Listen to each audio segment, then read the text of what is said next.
सरायकेला में एक video viral हो रहा है जिसमें एक तस्कर की लोगों द्वारा पिटाई की जा रही है।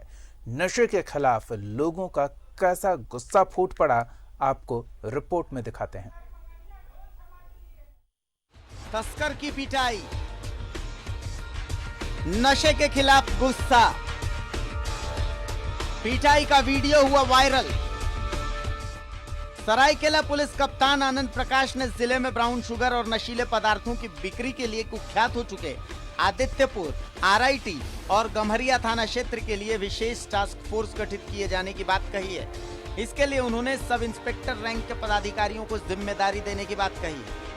रजिस्टर्ड सीटर हैं, इन तीनों को गिरफ्तार कर लिया गया है।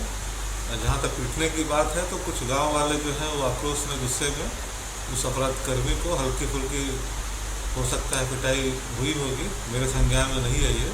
अगर ऐसा कुछ होगा तो हम लोग जांच करेंगे और आगे की कार्रवाई करेंगे। वहीं झारखंड के सरायकेला जिले में अगर जुर्म करते रंगे हाथों दबोच लिए गए तो अपराधियों की खैर नहीं। यहाँ की जनता फैसला ऑन द स्पॉट करने के लिए तैयार है। यकीन न हो तो इस तस्वीर को देखिए। बताया जा रहा है कि ये तस्वीर 2 दिन पुरानी है। गम्हरिया थाना अंतर्गत बोलाईडीह की ये तस्वीर है, जहाँ पर एक नशे का तस्कर लोगों के हत्थे चढ़ गया और फिर उसका जो हाल हुआ वो साफ आप देख सकते हैं। टास्क फोर्स बनी, इसमें 7 सब इंस्पेक्टर हैं। इनका काम यही है कि इस तरह के नशीले पदार्थ की जो कारोबार हो रहा है, खरीद बिक्री हो रही है, उस पर अंकुश लगा, ज़्यादा से ज़्यादा लोगों को गिरफ्तार करें। नशे के खिलाफ लोगों में गुस्सा है, लेकिन पुलिस इस गुस्से से कोई गंभीर अपराध नहीं होने देना चाहती। इसलिए टास्क फोर्स गठित कर नशे और नशे के कारोबारियों पर नकेल कसने की तैयारी पूरी हो चुकी है। सरायकेला से न्यूज़ 11 भारत के लिए सुनील कुमार की रिपोर्ट।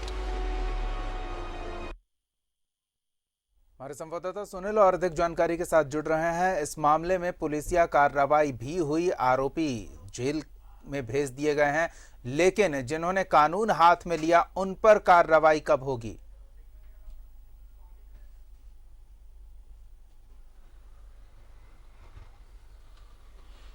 जी बिल्कुल, मैं आपको बता दूं कि जिस तरह से ये आदित्यपुर क्षेत्र में ये घटना घटी है। आदित्यपुर क्षेत्र की बोलाईडी एक बहुत ही नामी गिरामी बस्ती में एक आता है बोलाईडी। अधिकतर अगर कहा जाए तो इस क्षेत्र में अधिकतर नशे का व्यापार ज़्यादा हो रहा है और जिस हिसाब से अगर देखा जा रहा है इस क्षेत्र को, तो यहाँ नशेड़ी दिन रात उत्पात मचाते रहते हैं, लेकिन स्थानीय थाना अभी भी नाकाम साबित हो रही है इन नशेड़ियों के ऊपर नकेल कसने में।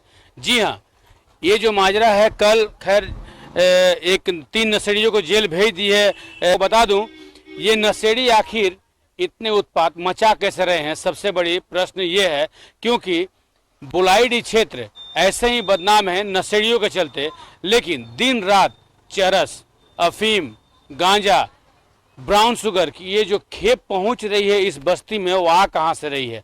हर बॉर्डर पे पुलिस तैनात है। हर क्षेत्र में पुलिस की चाक चौबंद बंदोबस्ती करने की दावा करती है, वो तो सब सारे के सारे फेल नजर आ रहे हैं।